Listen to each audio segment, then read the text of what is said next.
Ryan, ano yung dahilan? Bakit umalis yung aircraft carrier ng Estados Unidos? Aga dahil yan sa lumalalang sigalot sa gitnang silangan, nilipat muna ng Estados Unidos yung kanilang aircraft carrier na USS Nimitz na dapat sana ay nakadeploy sa Indo-Pacific at sa South China Sea.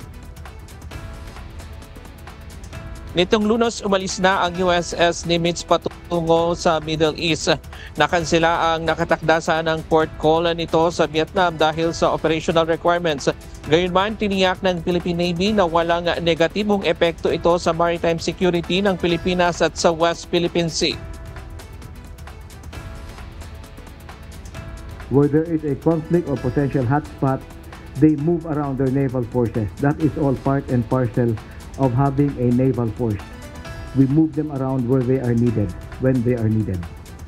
So wala pong effect yan sa ating maritime security in the West Philippine Sea.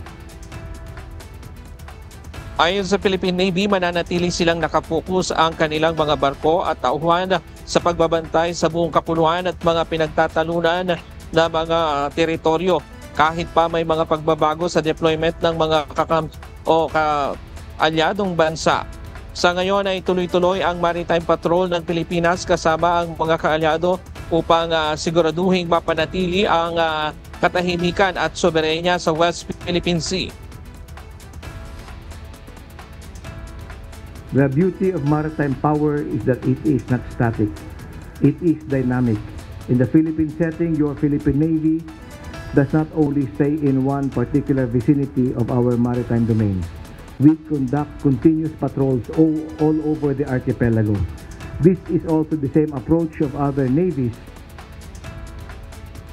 Samantala, welcome naman sa Philippine Army ang posibilidad na deployment ng ikalawang mid-range capability o MRC ng US sa bansa. Ayon kay Philippine Army spokesperson Louis De Maala, makakatulong ito para mas mapabilis at mag-level up ang kanilang pagsasanay at kakayahan sa long-range weapon.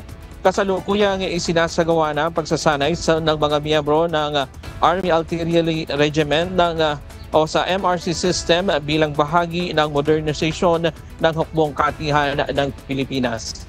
Diyan muna ang latest mula dito sa Maynila. Balik sa iyo. Maraming salamat, Ryan Lacanlale.